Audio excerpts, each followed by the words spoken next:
Boa tarde a todos. Eu queria agradecer muito a Maria Lígia e a todos vocês pela oportunidade de estar aqui e trocar ideias sobre esse trabalho. É um trabalho que eu estou fazendo com a Elizabeth Bobachevsky. Uma parte desse trabalho coincide muito com o trabalho que está sendo feito aqui sobre uma tipologia da educação superior brasileira. A gente tem conversado sobre isso, diferentes aspectos, abordagens, etc. Mas nesse trabalho específico, que a gente terminou agora, a gente focaliza o tema da pós-graduação e da pesquisa. Porque, inclusive, esse projeto que a gente está participando, que é um projeto da Unicamp, é um projeto que tem como tema central a ciência da ciência, as políticas de ciência e tecnologia. Então, o que eu vou fazer é uma apresentação geral de algumas questões de contexto, e depois eu vou trabalhar com alguns dados que eu quero explorar com vocês. Isso é tentativo, eu gostaria muito de a gente poder conversar e trocar ideias sobre isso. Você me ajuda a passar aqui? Como é que é? Bom, a primeira pergunta é a seguinte: qual é a posição, em geral, qual é o lugar da pesquisa dentro do sistema universitário? A gente fala hoje em dia muito de sistemas nacionais de inovação. É a mesma coisa? São coisas diferentes? Eu tomei um trabalho desse Simon Xará Martinson, que eu acho que ele é australiano, tenho a impressão, e ele faz uma análise, tem um texto em que ele diz qual é o lugar da pesquisa na universidade. E ele dá uma série de indicações que a pesquisa ela tem uma função de caracterizar a importância da universidade, ela valoriza a universidade, ela organiza um pouco a comunidade acadêmica ao redor do sistema de pesquisa, né? A visão dele do papel da pesquisa é muito a pesquisa como uma parte do núcleo da universidade, e a gente sabe que toda a discussão hoje em dia sobre a expansão do sistema de ensino superior, etc., que isso não é necessariamente de todas as instituições de ensino superior, mas, de qualquer maneira, existe em todo lugar uma ideia de que a universidade, por excelência, é a universidade da pesquisa. Isso é evidente, tem a ver com a famosa tradição alemã, a famosa Universidade de Humboldt, não é? E é sempre importante lembrar que, na visão alemã, os alemães, eu não sei falar alemão, mas eles falam de Wissenschaft, que é diferente de science em inglês. O Wissenschaft não é exatamente ciência no sentido moderno da palavra, uma ciência empírica, uma ciência aplicada, uma ciência do mundo natural, é muito mais sabedoria, é muito mais filosofia do conhecimento. E tanto que na versão alemã, não é, as disciplinas mais importantes do Wissenschaft é a filosofia e o direito. Não é? E o resto vem, não é, a partir daí. Essa é uma concepção da ciência como uma atividade intelectual. Uma atividade intelectual, uma atividade que tem a ver com valores, que tem a ver com cultura, né? E ela, nesse sentido, seria central na universidade como a instituição portadora dos valores, da cultura, etc., das sociedades modernas. Né? Quando você olha a visão moderna do que se chama de sistemas nacionais de inovação, a visão é diferente, né? Porque do modelo de Humboldt lá para trás, que é de 1800, né? Até hoje, né, a ciência cresceu muito, se diversificou muito, o lado aplicado de interesse econômico, de impacto em diferentes áreas, aumentou muitíssimo. Né? Então, olhando desse ponto de vista, em algumas sociedades, as universidades ainda têm um papel nos sistemas nacionais de inovação, em outras sociedades não tem, ou tem muito menos. Né? Então, essa é um pouco a discussão inicial, não é, que a gente faz nesse trabalho para um pouco localizar como é que a pesquisa entra. Né? E, evidentemente, que essa visão, digamos, clássica, humboldtiana da pesquisa, no sentido de sabedoria como centro, o núcleo da universidade, hoje em dia ela continua existindo em algumas instituições, em alguns setores, mas ela não permeia tudo aquilo que a gente chama mais amplamente de sistemas de educação superior e também não o que a gente chama de sistemas nacionais de inovação.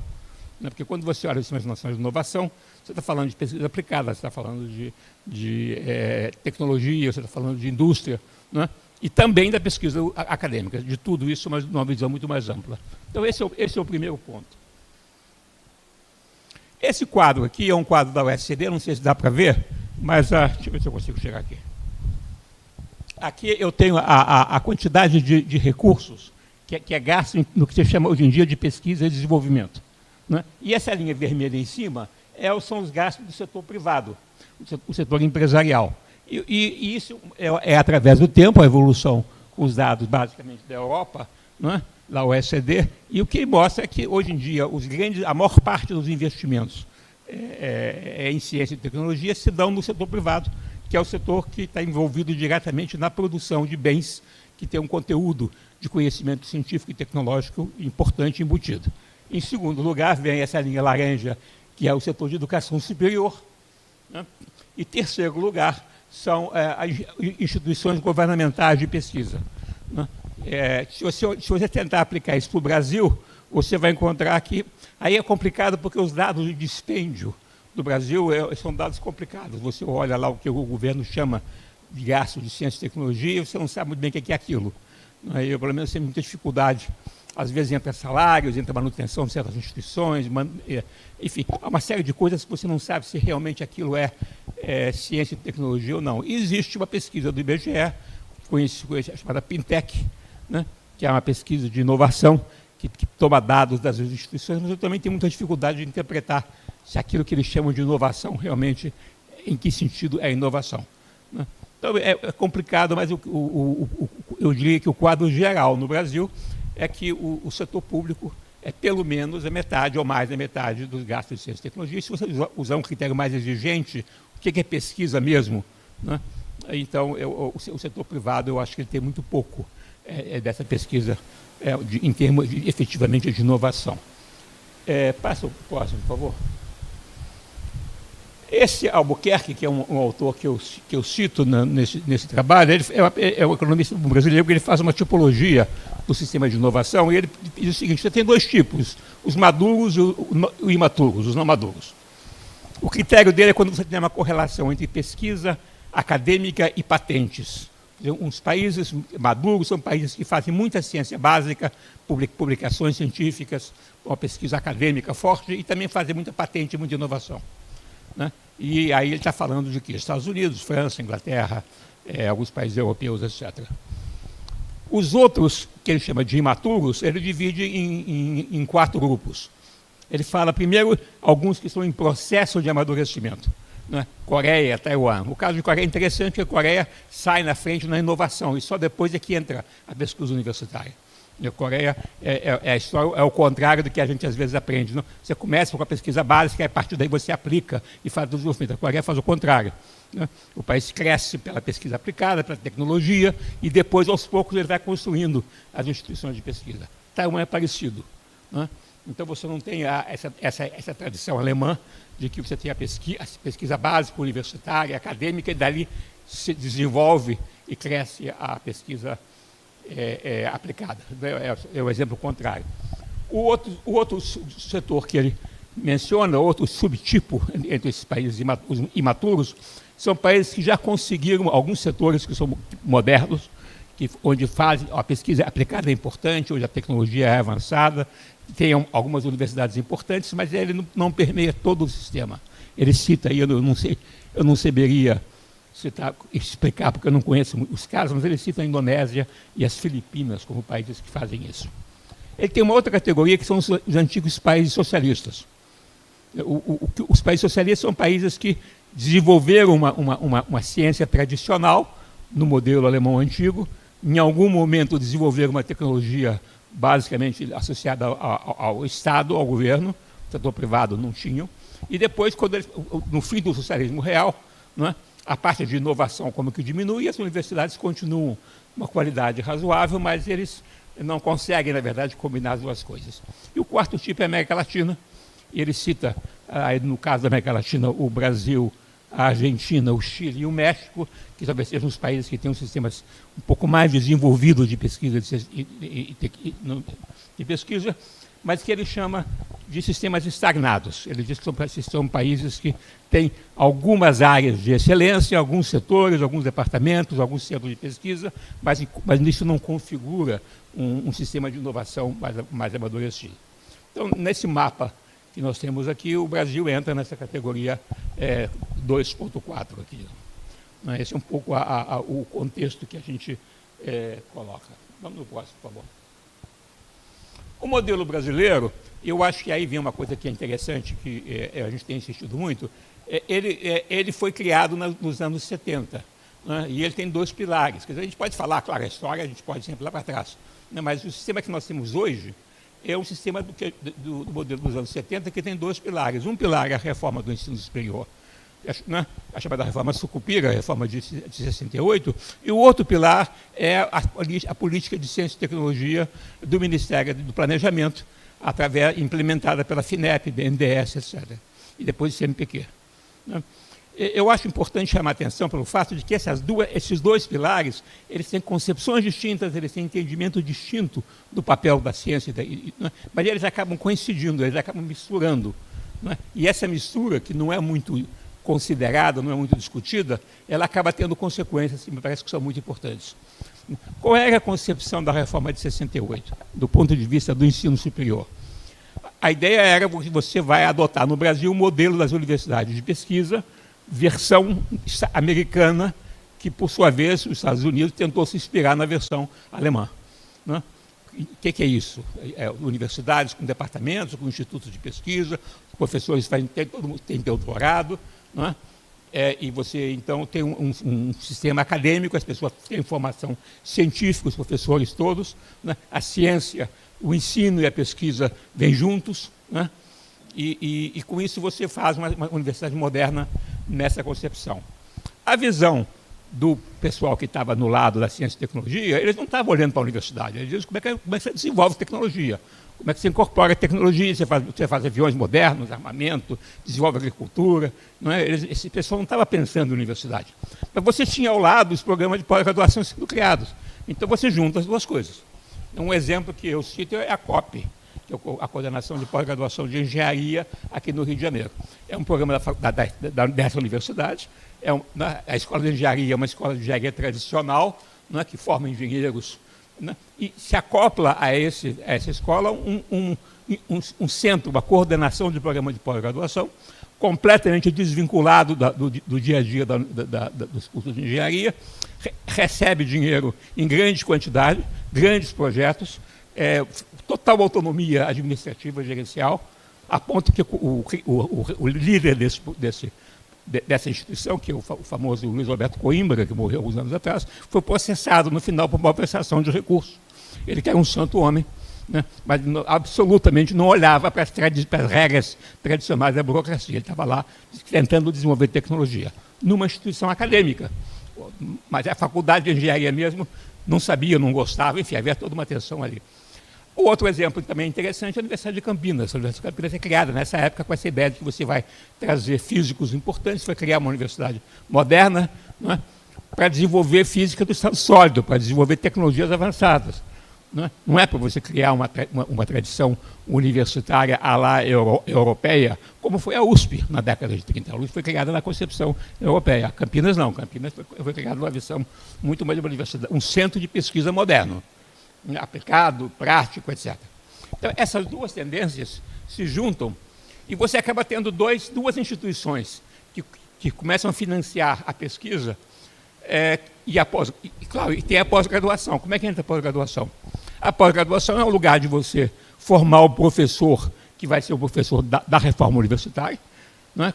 A universidade nova ela não pode mais ser povoada por professores que não têm título, que não são pesquisadores, que não têm doutorado, que são meramente profissionais, então eles têm que ter doutorado. Né? Então você começa a colocar bolsa de doutorado, programas de doutorado, bolsa no exterior. Isso é CAPES. Né? Você cria CAPES, a Coordenação de Aperfeiçoamento Pessoal de Nível Superior, que investe nisso. E você tem, por outro lado, o CNPq, né, que é uma instituição que está financiando também formação de técnicos. Então, onde é que você vai formar essas pessoas? Forma nos programas de pós-graduação. Então, você junta as duas coisas.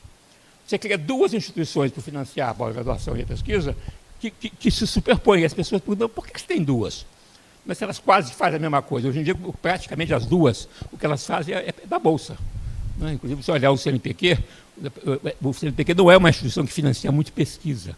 Não é? Ele devia estar financiando pesquisa. Não, na maior parte do dinheiro é bolsa para pesquisador, bolsa para professor, bolsa para pós-graduação, a CAPES também. Por que tem duas?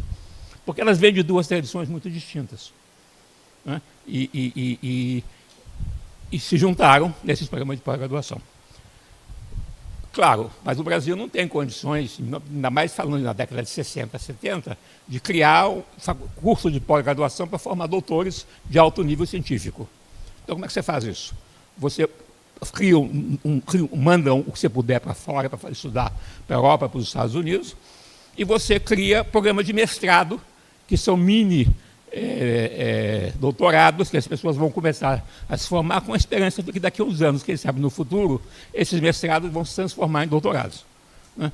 Então você cria uma coisa que chama-se mestrados acadêmicos. O mestrado é um tipo de doutorado para um país que não tem condições de ter doutorado ainda, porque não tem massa crítica para isso, né? Aí o Newton Sucupira, que é um homem que simboliza um pouco a reforma do ensino superior dos anos 60 e 70, ele inventa uma divisão, o seguinte: existe pós-graduação stricto sensu e lato sensu. Pós-graduação stricto sensu é quando você se prepara para ser um pesquisador e professor universitário. Lato sensu é quando você faz uma especialização para o mundo prático, né? Então, a CAPES monta o sistema de pós-graduação stricto sensu, né?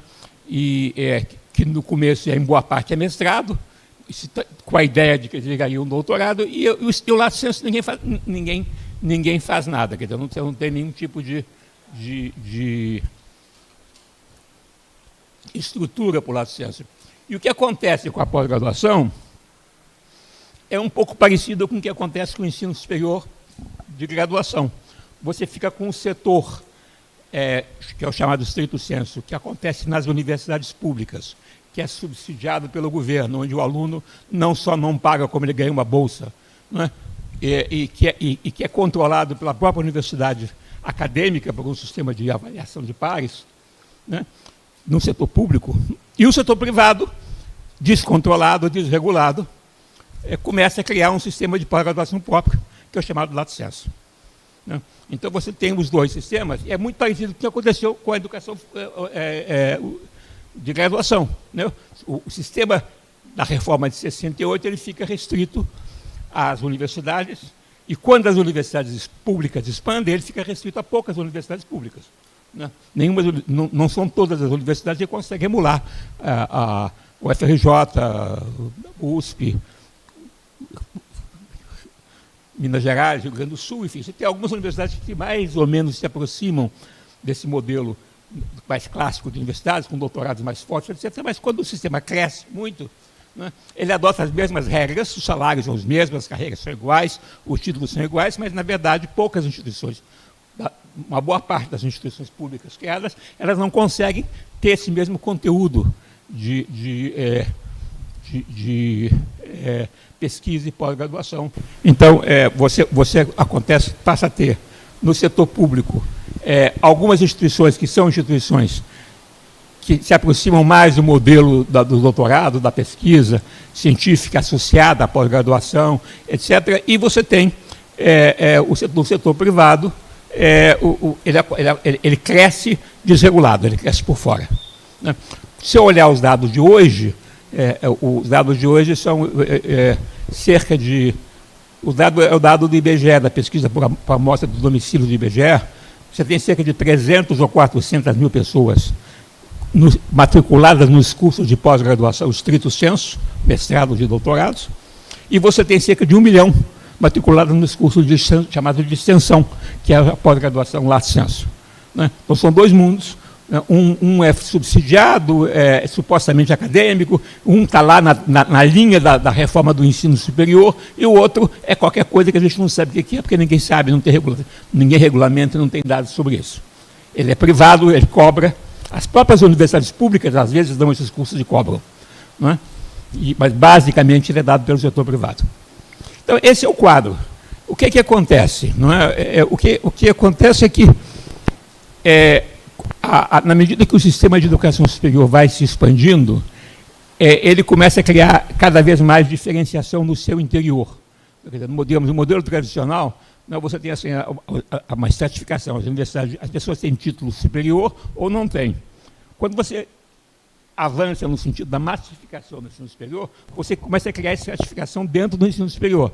As instituições de prestígio, de mais prestígio, de menos prestígio, com mais recursos, com menos recursos, mais ricas ou não, público e privado no Brasil corresponde mais ou menos a isso, e na pós-graduação acontece a mesma coisa.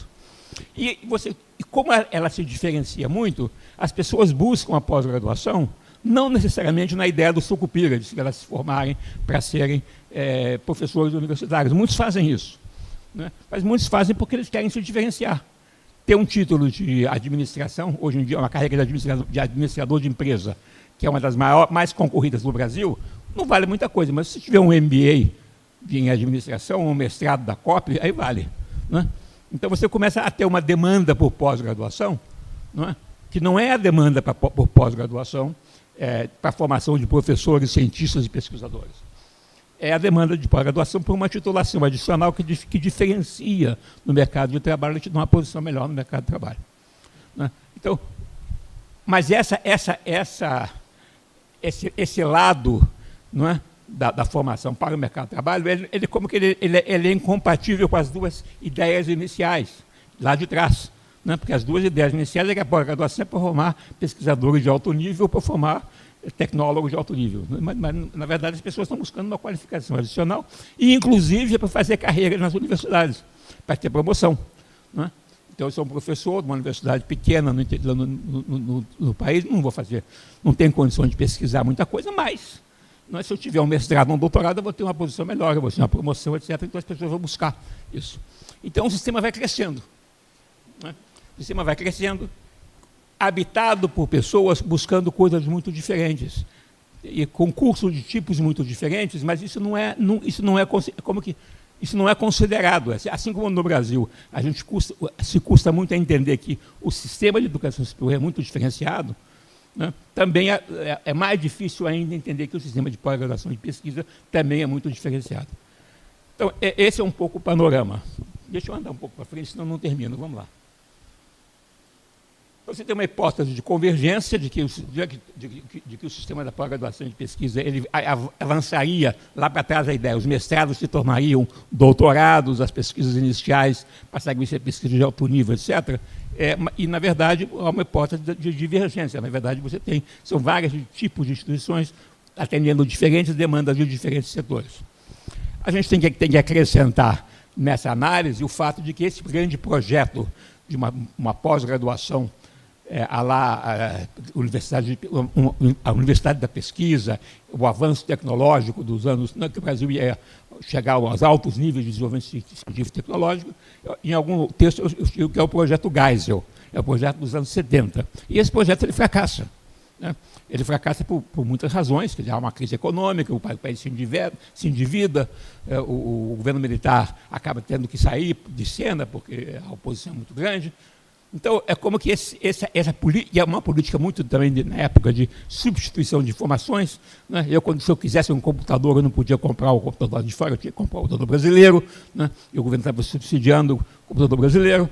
Aí, quando o sistema entra em crise e o governo militar sai, o sistema continua igual, só que ele se esvazia de dinheiro. Então, nós temos um sistema que a estrutura está montada, os programas estão aí, tem muita gente contratada, tem muitos centros de pesquisa que são criados, mas não tem dinheiro e não tem muito para onde ir.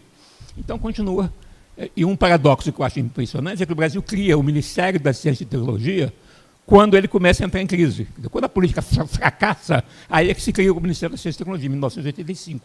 O país estava numa crise profunda que vai durar todo o governo Sarney e vai durar até pelo menos, o Plano Real, né? Então, fica uma estrutura grande, um ministério, né, de algum dinheiro, e todo mundo querendo dizer, me dá um dinheiro aí para poder continuar subsistindo. Mas cadê o grande projeto de desenvolvimento de uma universidade moderna, etc., e tecnologia avançada? Isso ficou meio pelo caminho. Eu acho que esse é um pouco a história, né? Vamos para frente aqui um pouquinho. Então, eu falo da crise financeira, o modelo de substituição de importações é complicado por várias razões, a gente não vai discutir isso aqui, não é?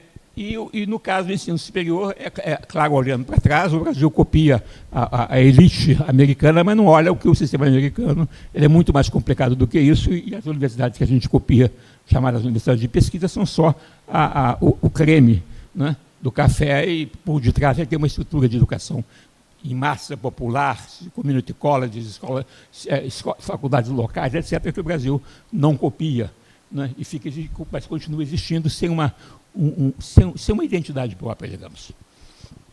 Vamos em frente. Esse é um pouco o que eu já falei, quer dizer, o sistema atual, então, ele tem essa distinção entre o stricto sensu e o lato sensu, com o seguinte aspecto.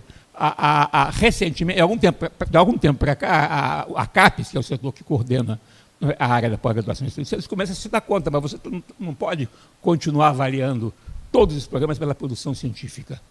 Você tem que ver também que impacto que eles têm, que tipo de informação que está dando para as pessoas, né?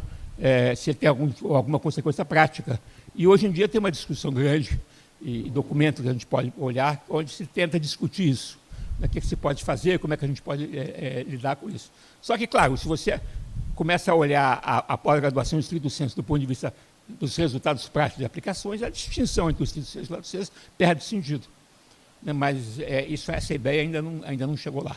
Eu acho que ainda está por aí. Vamos em frente, então, porque eu quero ver se eu olho um pouquinho meus dados. Os dados da matrícula do ensino superior brasileiro, é o dado da PNAD, aí um dado que eu já mencionei, né?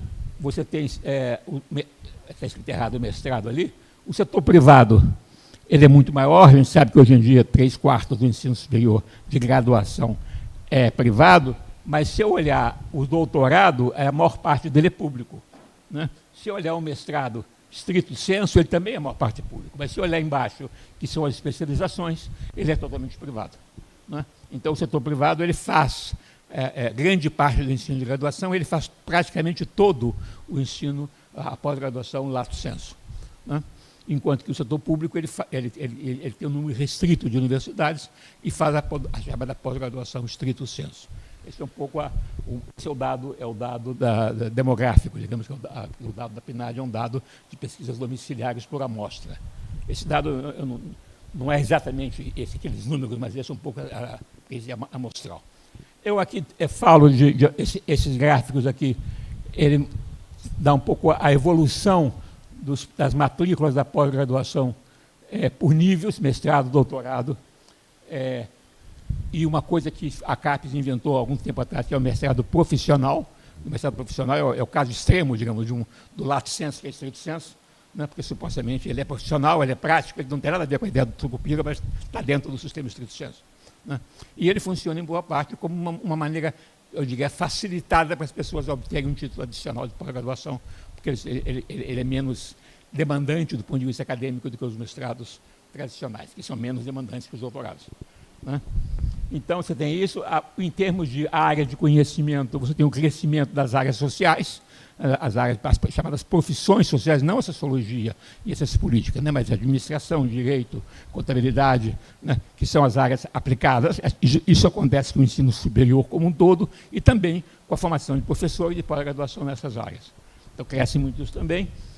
As matrículas em doutorado acompanham um pouco essa tendência também, ainda que o doutorado ele resiste mais a essa diferenciação, porque sempre interessante que quando a FINEP se organiza nos anos 70 e se reorganiza o CNPq, as ciências sociais não recebiam nenhum tipo de apoio, não havia financiamento para as ciências sociais no Brasil, né? Curiosamente, a partir do governo militar, nos anos 70, que o Brasil começa a financiar as ciências sociais. E a FINEP tem um programa de apoio de ciências sociais, o CNPq começa a admitir, e a Academia Brasileira de Ciências só começou a aceitar cientistas sociais há uns 20 anos atrás, mais ou menos, né? Mas o setor de graduação cresce muito e as pós-graduações vão atrás. Então, o mestrado, ele tem tanto no mestrado quanto no doutorado, as ciências sociais crescem muito, as profissões sociais crescem muito, muito mais no mestrado do que no doutorado. Vamos em frente, mais no outro slide, por favor. Esse dado aqui é interessante porque eu peguei um dado que é o dado das publicações internacionais. Esse dado é o seguinte: publicações de autores brasileiros que aparecem na literatura internacional. bases de dados tipo Scopus ou outras bases de dados. Né? E aqui eu coloquei a tipologia que nós temos de instituições de ensino superior com que a gente está trabalhando. Né? Então, se eu olhar as publicações internacionais, 44% das publicações internacionais brasileiras, elas estão naquele grupo 2. São instituições públicas especializadas, instituições 2 e 3, as instituições públicas de grande porte, estamos falando aqui de USP, UFRJ, UFMG, não é? Cerca de metade das publicações brasileiras são nessas, ou outras instituições também públicas que têm mais intensiva de pós-graduação e de pesquisa. Esses dois grupos são as públicas, elas têm entre elas 65% de todas as publicações científicas brasileiras que aparecem na literatura internacional. Né? Se eu olho, essa é a primeira coluna, se eu olho a distribuição dos doutorados, é mais ou menos parecido. Né? Essas instituições também são as instituições que concentram a maior parte de cursos ou de alunos de doutorado no país. Mas se eu olhar a terceira coluna e a quarta, o quadro muda. Não é? Quer dizer, quem dá os cursos de mestrado e os cursos de mestrado profissional, eles estão em outras instituições. São instituições que, na verdade, não têm muitas condições de fazer pesquisa avançada, não têm muitas condições de fazer doutorado, mas elas fazem outras coisas. Elas fazem mestrado, elas fazem cursos mais aplicados, elas fazem outro tipo de coisa. Né? Então, eu acho que esse panorama é interessante. Lá embaixo, eu tenho um grupo que são as instituições de pesquisa e pós-graduação, que são, na verdade, nessa classificação nossa, institutos que não têm graduação. Institutos de Matemática Pura Aplicada, Ciências Brasileiras de Pesquisas Físicas, é um número pequeno de instituições que são, quase que por definição, intensivas em termos de pesquisa. Vamos ao próximo, por favor.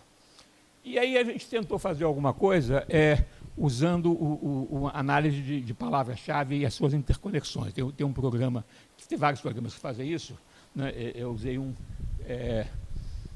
que chama KH Code, acho que chama, que faz isso. E basicamente ele pega essa palavra-chave e ele tenta relacionar o que vem junto, quais são as palavras que aparecem mais e que palavras vêm associadas com outras. Nesse quadro aqui, eu tenho as teses de doutorado e eu vejo quais são os temas que mais aparecem, que mais aglutinam as pessoas em termos de ideia. O que é interessante é que o tema mais importante é a educação. Eu estou falando de doutorado. Você podia dizer que os doutorados estão centrados no tema da saúde, no tema da física, outras áreas. Não, a maior parte, o tema que junta todo mundo é a educação. Né?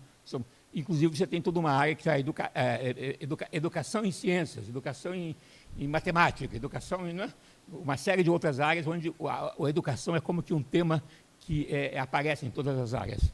E você tem um outro tema, que é o tema da saúde, que está aqui, que é outro cluster, digamos, de temas, e é como que os doutorados eles estão centrados nesses grandes temas.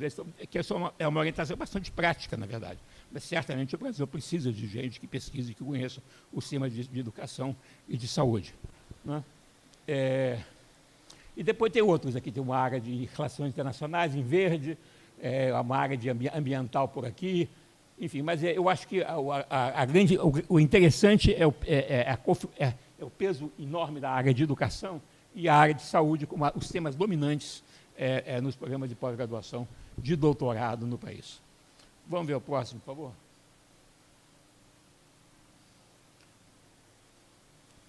Eu acho que está faltando uma tela antes. Volta umas duas, por favor. Bota mais uma. Não, mais uma. Será que não está aí? Gozado. Então, avança, por favor. Espera aí. Não. O que eu ia mostrar, aparentemente eu não coloquei aqui, você tem um gráfico desse tipo com as publicações internacionais brasileiras, isso que eu queria mostrar. Que não foi eu que fiz, está numa publicação, acho, da Scopus. E o que eles mostram é que a área onde você tem maior presença brasileira internacionalmente é a área de saúde. Né? A área de saúde é uma área onde você tem, ao mesmo tempo, mais publicações e as publicações são mais citadas, que é o critério de qualidade, né? Quantas pessoas citam as publicações. Se você olhar essa distribuição, essa área de saúde é uma área onde o Brasil tem uma presença, não é uma presença muito grande, mas é onde o Brasil tem a maior presença internacional. Né? Mas se você olhar em termos do dado de onde o Brasil pesquisa mais, os programas de mestrado e doutorado, a área de saúde é importante, mas a área de educação, que é muito importante no Brasil, ela não existe internacionalmente, né? Então, quer dizer, você tem uma parte importante da pesquisa no Brasil de pós-graduação que ela só existe internamente, ela só existe nacionalmente. Ela só existe nas teses, mas ela não existe nas publicações e não existe nas publicações internacionais. Na área de saúde, você tem as duas coisas. É uma área onde você tem um encontro das duas coisas. Mas no resto, aparentemente, você não tem. E tem algumas áreas onde o Brasil tem qualidade importante, na área agrícola, enfim, tem algumas outras áreas onde a qualidade da pesquisa brasileira internacional é boa quando medida por esse critério de impacto, de citações, mas o volume é pequeno. A presença brasileira é pequena. Esse aqui é uma elaboração daquele quadro, eu simplesmente verifico quais são as palavras associadas a cada uma delas. Quando eu falo não dá para ler, mas quando eu falo de pesquisa, de educação, eu estou falando de quê? Estou falando de educação superior, escolas, professores, educação física, saúde, infância, né? Quando eu falo de saúde, eu falo cuidados, saúde pública, saúde mental, saúde primária, serviços, educação, sistema, saúde mental, né? Você não é propriamente uma área médica, né? É muito mais uma área de atendimento de saúde, organização do sistema de saúde. São as áreas que predominam, né? Então, você pode fazer uma análise em que você pega cada um dos temas principais e você tentar abrir e ver o que significa exatamente aquilo. Esse é um dado que esse tipo de análise permite a gente fazer. Avança, por favor.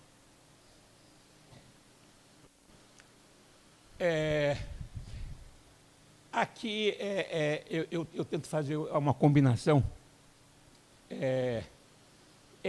Os quadradinhos vermelhos são os 8 tipos de instituição que a gente tem na nossa tipologia. E eu tento ver quais são os temas associados a cada tipo de instituição. É isso que esse quadro pretende fazer. Então, por exemplo, se eu olhar aqui, as chamadas grandes universidades públicas, não é? Elas trabalham com educação, meio ambiente, análise aparece como um termo também, e educação de novo. Se eu pegar outras áreas, que são os institutos isolados, são temas mais especializados, como câncer, células, cuidado, fatores, doenças, enfim. Não tem muita informação. A área das grandes instituições privadas, elas têm muito poucas pesquisas, e o que tem é direito, alguma coisa sobre direitos, etc. As privadas diferenciadas, que é um grupo de privadas como as comunitárias, etc., elas estão estudando temas como formação de professores, tema social, políticas públicas, desenvolvimento, etc. Então, você consegue, eu acho que tudo isso é meio preliminar, mas permite a gente começar a mapear que tipos de tema, os diferentes tipos de instituições estão falando. E é claro que eu tenho que pensar que, se uma instituição ela não tem um doutorado forte, não, ela está basicamente trabalhando no nível de mestrado, ela vai pegar temas que são mais práticos, mais aplicados, e não temas que são mais complicados, etc. Então, nós temos, na verdade, um sistema de pesquisa, supondo que estou trabalhando aqui com as teses de dissertação de mestrado e doutorado, usando as palavras-chave, né, que definem os conteúdos das teses, né, que esse é um dado da CAPES, né. Então, com isso, eu consigo mapear um pouco, e eu tenho essa ideia de que eu tenho um sistema de pesquisa, né, que ele está em cima de temas como educação e como saúde, e ele, na verdade, ele não tem muita relação com o que acontece com a inovação, porque a única área onde o Brasil tem uma presença em termos de inovação e pesquisa e inovação de padrão internacional é a área de saúde, né? E outras áreas o Brasil não aparece, pelo menos olhando desse ponto de vista. Tudo isso são generalizações em cima de uns dados meio precários, mas, enfim, é para a gente poder ir pensando, né, como é que a gente pode avançar em relação a isso. Próximo, por favor. Aqui é a análise das teses de mestrado, é um pouco confuso, mas também aqui eu tenho os grandes temas, que é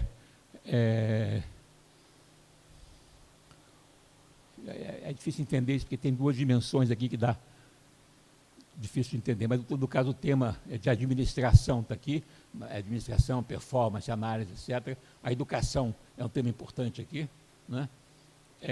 O tema Brasil aparece como uma categoria, né? Financiamento, enfim, são os temas, a saúde está aqui, né? como é que as áreas, os temas de pesquisa na área de mestrado são estruturados. Avança, por favor. Esse é aquele slide que eu mencionei antes, achei que não estava. Eu tenho aqui número de citações, né? E aqui eu tenho a quantidade de citações por documento. São dados do Brasil, da Scopus. Então, aqui eu tenho medicina, área médica. Não é saúde, é medicina. Aquele medicina é uma coisa muito mais dura, biologia, fisiologia, biologia, etc. Né? E aqui o Brasil ele tem, ao mesmo tempo, é onde tem mais publicações e onde as citações são mais intensas. Né? O nível Aqui eu tenho algumas outras áreas onde as citações são importantes em termos de qualidade. Neurociências, energia, engenharia química, né? Biologia molecular. O Brasil tem gente fazendo pesquisa avançada nessas áreas, mas a quantidade é pequena, a presença é pequena. E aqui eu tenho as ciências sociais. As ciências sociais ela é baixa em termos de publicações e baixa em termos de impacto. Mas é a área onde a gente tem mais pesquisa dentro do Brasil. Então você vê como é que o sistema de pós-graduação, eu acho que esse é o conclusão principal, ele não está respondendo a uma lógica de inovação. Ele está respondendo a uma outra lógica. Ele está respondendo a uma lógica de qualificação das pessoas para o mercado de trabalho, de titulação das pessoas. Ele está respondendo a uma outra lógica. Algumas instituições estão dentro de uma lógica que pós-graduação é igual ou é semelhante à inovação, mas a maior parte não é isso, é outra coisa. Avança, por favor. Aqui eu tenho é a mesma coisa que eu tinha falado antes, as diferentes áreas de conhecimento, programa de mestrado acadêmico e mestrado profissional. Não é? Aqui as ciências humanas, não é? E aqui as ciências biológicas, aqui letras e artes, ciências agrárias, ciências da terra, etc. Não é? Essa área multidisciplinar é uma área complicada, porque você não sabe muito bem o que é isso. Essa é uma área das áreas de avaliação da CAPES. Quando você abre, você vai descobrir que, na verdade, são programas, muitos deles, de formação de professores, mas que ficaram fora.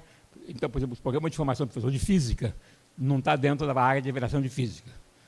Porque os próprios físicos que fazem física não querem se misturar com formação de professor de física. Matemática é a mesma coisa, etc. Então, criou-se uma área que se chama interdisciplinar ou multidisciplinar, que, na verdade, em grande parte, não só, mas é uma espécie de área de formação de professores nas ciências, e que aparece com o nome de multidisciplinar. É um jeito que se deu, digamos, para atender essa área de maneira separada.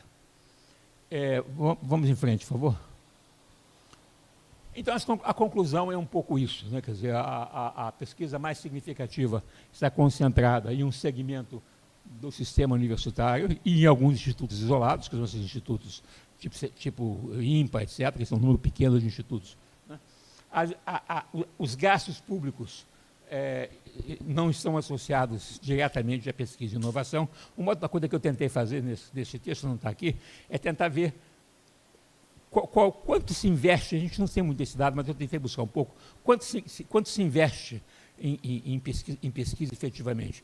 Eu lembro quando, uma época que eu trabalhei num projeto sobre ciência e ecologia no Brasil, e comparando com outros países, a pergunta é a seguinte: qual é o enxoval que um pesquisador precisa para fazer uma pesquisa de padrão internacional de qualidade? Se eu tenho um laboratório de química, quanto que eu preciso de dinheiro, né, em termos de equipamento, assistentes e substâncias, etc., para eu poder fazer uma pesquisa que eu possa publicar internacionalmente?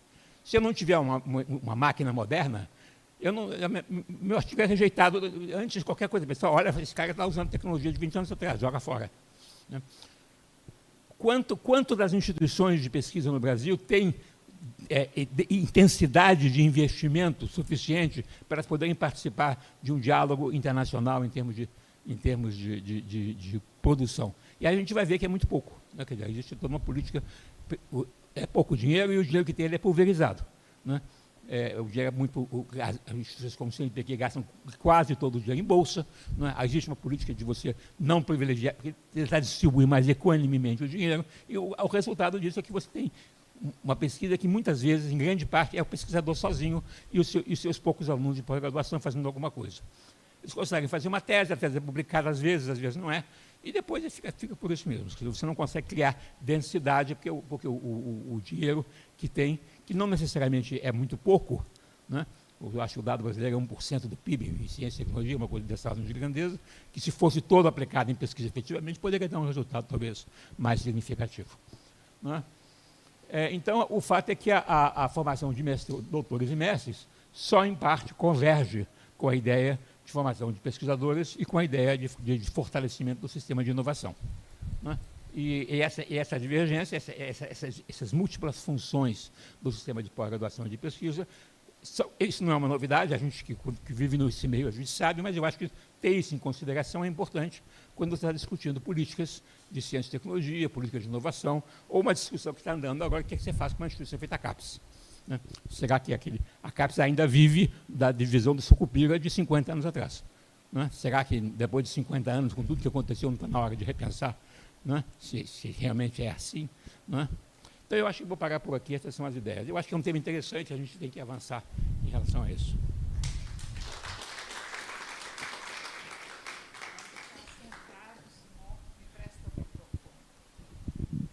Muitíssimo obrigada, Simon. Foi sensacional ver e continuamos precisando muito da sua colaboração para a gente ir trabalhando na nossa tipologia, porque ele tem feito várias críticas, ele e mais alguns colegas, que nos permitem avançar um pouco.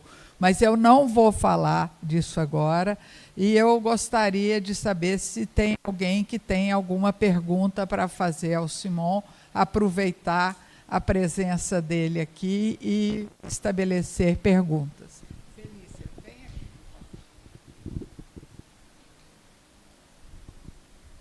Eu sou perguntadeira, né? Boa tarde, né, nessa nova sessão. Simon, para mim é incrível ouvir você falar, você destrinchar, né, o sistema de educação brasileiro, que é tão complexo, assim, de forma tão simplificada e altamente também traduzindo aí para todos nós, em especial os colegas estrangeiros, essa complexidade. Eu queria saber se nesse investimento, que é muito interessante, vocês estão conseguindo fazer o rastreamento dessas publicações internacionais em relação a de onde elas estão vindo, né? Quer dizer, se são grupos de pesquisa, quer dizer, é possível fazer esse rastreamento a partir dos dados disponíveis, de modo que a gente possa vincular essas publicações que passam, né, por uma série de critérios, se internacionalizam e também começam a obedecer uma lógica internacional, né, de publicação, que também privilegia outros temas em relação à educação, por exemplo. Então, é possível a gente fazer essa relação um pouco mais fina entre se são grupos de pesquisas dentro do diretório de pesquisa do CNPq, em função... Né, a gente sabe do problema de dados, mas se está no horizonte de vocês, fazer algumas ligações para a gente entender quem são essas figuras que estão conseguindo circular e furar nossas bolhas. Mais alguém?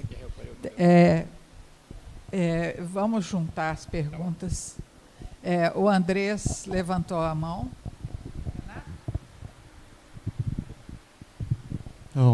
Muito obrigado, Simon. Foi ótima a sua apresentação. Vou tentar explicar da melhor maneira que eu posso. Pelo menos na Argentina, o que eu conheço também é que as tradições disciplinares de publicação são diferentes. Não sei como foi aqui no Brasil, bem, mas falando em termos gerais, a política de publicação de papers era tradicionalmente muito mais ligada com as certas ciências exatas, química, física, e tradicionalmente, pelo menos na Argentina, um grupo importante das ciências sociais tinha uma política até a década dos 90 de publicação de livros e de outros estilos de publicações. Na sua pesquisa, vocês tomaram principalmente o dado dos Scopus, que tem absolutamente todo sentido, e minha pergunta é se vocês consideram, ou no caso que tenha sido assim no Brasil, consideram outros tipos de publicações para ver as diferenças disciplinares que você mostrou na sua pesquisa. Deixa eu tentar responder essas duas. Está funcionando. Não esqueça. Primeiro é o seguinte, a gente, na verdade, não está fazendo uma pesquisa específica sobre isso, e pelo menos eu não estou. Eu estou usando os dados que já existem. não é? E o dado da Scopus tem um site chamado Simago, não é? E esse é uma análise dos dados da Scopus, e ele permite associar as pesquisas com o país e aí com a instituição. Não é? Então, o que eu tenho é quais são as instituições, não é? E aí eu posso agrupar. Tem vários critérios, que são, por exemplo, quantas publicações de impacto, quantas publicações entre as mais citadas em determinadas áreas. O Scopus, ou o Simago, eles fazem, tem 8 ou 10 indicadores diferentes, trabalhando com os dados de publicações. E eu tenho esse dado por instituição, que eu posso agrupar pela tipologia. Então, como eu tenho uma tipologia de 8 tipos, eu digo, né? Quais são as publicações da instituição A, B ou C, ou do tipo A, B ou C. É até aí que eu vou. É claro que você tem muita produção, principalmente a produção tecnológica, ela não se traduz em publicações acadêmicas. Inclusive porque tem muito coisa que são dados proprietários, são dados que não são publicados, né? Então, esses dados de publicação acadêmica, eles não refletem muito efetivamente a inovação. Não é? Ainda que naquela tipologia que eu mencionei antes, que os países que fazem uma coisa, bem fazem as duas. E o dado que se procura usar para medir a inovação é o dado de patentes, onde o Brasil também tem uma participação muito pequena. Não é? Mas é uma tentativa de você medir a publicação, a atividade científica que não é de tipo acadêmico. Não é? Então, é um pouco isso, né? Mas eu acho que certamente daria para avançar mais. Agora, o ponto que ele levanta agora, que ele mencionou, que me parece que é importante, é que você tem muita discussão sobre a questão da importância da publicação internacional. Não é? Porque esse modelo da publicação internacional, ele é um modelo muito típico das ciências exatas. Não é? Quer dizer, se você realmente publicar um artigo de matemática numa revista brasileira, ele vai morrer ali. Não é? Até se você publicar nos anais da Academia Brasileira de Ciências, também morre ali. Já tem revistas internacionais de matemática. E se você quiser participar da discussão internacional da matemática, você tem que publicar nas revistas internacionais em inglês. Agora, sociologia é diferente, ciência política é diferente. Não é? E é muito mais complicado. E você pode fazer um argumento, não é? Que eu acho que pode ser um argumento importante, que as ciências sociais ela tem que ter uma dimensão nacional, local, porque elas estão lidando com problemas que têm um interesse e uma importância local, mas não têm significação para quem está olhando em outro contexto. As ciências sociais não são tão internacionalizadas e homogêneas internacionalmente como as ciências naturais. Né? Então, eu acho que essa é uma questão importante. Agora, observe o seguinte, a CAPES criou uma coisa chamada Qualis, não é, que é uma espécie de monstro, não é, em que todo mundo avalia as revistas recebem uma pontuação, não é? E um dos critérios importantes é se a publicação é internacional, é inglesa, etc. Então, eu acho que todo o sistema de avaliação da CAPES, que é um sistema montado pelos cientistas naturais, não é? Ele adota os padrões das ciências exatas e impõe sobre as ciências sociais. E as ciências sociais ficam tentando ir atrás, para ver se consegue. Mas o fato é que você não tem, pelo menos que eu saiba, indicadores adequados sobre as ciências sociais, que ao mesmo tempo você toma em consideração essa questão da não internacionalização da ciência e ao mesmo tempo critério de qualidade. Como é que você avalia isso? Os dados da CAPES têm muita informação, os bancos de dados da CAPES têm muita informação sobre publicações, artigos locais, relatórios, enfim, tem muitos outros indicadores. Só que você não sabe o que fazer com aquilo, porque é uma quantidade enorme de informações e você não consegue qualificar aquilo, pelo menos eu não consigo. Né? Da participação em congresso, enfim, tem uma série de outros indicadores que o sistema Lattes também permitiria você trabalhar com ele, mas eu acho que eu pelo menos nunca vi nada que me desse uma resposta satisfatória sobre o que é isso. Né? E a gente sabe que tem muito tipo de pesquisa na área social que, na verdade, ele tem um interesse meramente local. Você meramente está repetindo alguma coisa, está dizendo a mesma coisa que outros disseram, etc. Então, eu acho que eu reconheço o problema, mas não tenho uma resposta. Muito bem, obrigada, Simão. Mais alguém que tem alguma questão? A Clarissa. Acho que é a última.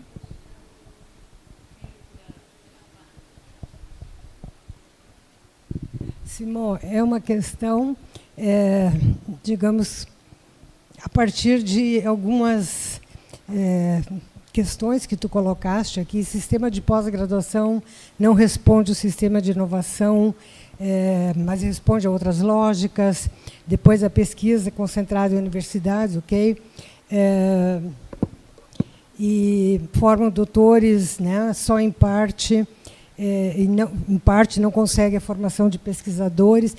É uma pergunta bem simples, com relação ao nosso modelo de avaliação e esse modelo de coordenação de áreas. Ou seja, eu quero chegar na questão da autonomia das universidades. Até que ponto esse modelo não interfere na, digamos assim, na possibilidade da pós-graduação ser mais inovadora, mais criativa, sem formar apenas professores para a universidade, né, podendo formar outras.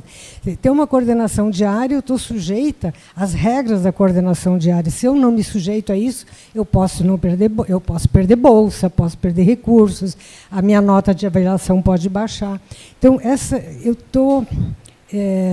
eu já coordenei várias vezes um programa de pós-graduação, já fiz parte de coordenação de área, e é uma coisa assim, em vez de diminuir a interferência, o sentimento que eu tenho é que está crescendo enormemente. E a pós-graduação está perdendo essa autonomia, não podendo decidir, né, em termos assim de eu criar cursos, uma linha de pesquisa, tudo eu dependo da aprovação da CAPES, né? É que não há interferência demais, né? Então, o sistema de pós-graduação não responde ao sistema de inovação. Mas será que não é porque as regras da área dizem, tem que fazer isso, isso e aquilo? Queria ouvir a tua opinião sobre esse problema. Eu agradeço muito, Clarice, porque eu acho que essa é a conclusão que a gente tem que chegar lá. Não é exatamente... Eu tenho dito isso e tenho...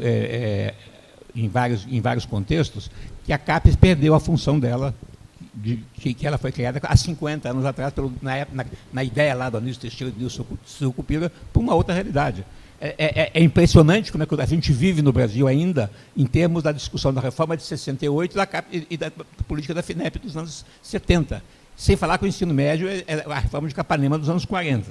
Né? Eu acho que a CAPES perdeu a função. Eu sempre conto a anedota, eu fui numa reunião internacional onde o tema era pós-graduação e tinha uma pessoa da CAPES que fez uma apresentação sobre o sistema CAPES. Tinha gente do mundo inteiro, todo mundo olhava espantado, né, porque ninguém tem nada parecido com isso no mundo. Né? Quer dizer, como é que funciona a pós-graduação? No mundo inteiro. Né? A pós-graduação é uma atividade das instituições universitárias, elas fazem o que elas quiserem. Né? E o governo ele pode ter política de incentivo da área A, B ou C. Né? Se eu quiser apoiar programa avançado de pesquisa em biologia, eu digo, bom, quem se candidata? Quem quer formar gente? Quem quer pesquisar? Apresenta os seus projetos e o governo financia. Agora, isso é muito diferente do governo tentar criar um controle da pós-graduação de cima, inclusive contrariando a autonomia universitária. Né? Porque a universidade, a CAPES é uma burocracia governamental e ela não tem direito, pela Constituição, de interferir numa atividade da universidade. A universidade é uma instituição que tem pela lei, ela tem todos os direitos de dar o título que ela quiser. Né? O governo pode financiar ou pode não financiar, ele pode descredenciar a instituição. Mas se a instituição está credenciada, ela funciona, ela faz como ela quiser. A política pública não... E só para completar um pouco, quer dizer, hoje em dia tem uma grande discussão no setor da CAPES, você vê os documentos, agora está se discutindo o chamado o futuro Plano Nacional de Pós-Graduação, onde o tema da importância de você ir além da avaliação da pesquisa, né, tem que introduzir outros temas, impacto, equidade, enfim, uma série de outras coisas. Mas se o sistema de indicadores que a CAPES montou para a pós-graduação já é ruim, porque é muito complicado, se você colocar esses outros indicadores, vai ficar pior, vai ficar mais complicado ainda. Não é? Se o sistema atual, o tradicional, era estritamente de pesquisa, já era quase não manejável, o outro vai ser completamente impossível de manejar. Eu tenho dito isso, tenho falado, tenho participado de reuniões, entra por uma vida e sai pelo outro. Né? Quer dizer, os nossos colegas que manejam essas instituições continuam insistindo em querer mantê-las como era 50 anos atrás. Eu acho que basicamente é isso. Muito bem, eu acredito que não tem mais perguntas. Simon, muito obrigada, como sempre, uma contribuição brilhante, provocativa, e que vai dar muito trabalho para nós todos irmos pensando e repensando os nossos trabalhos aí pela frente. Muito obrigado. Obrigada. Obrigada mesmo.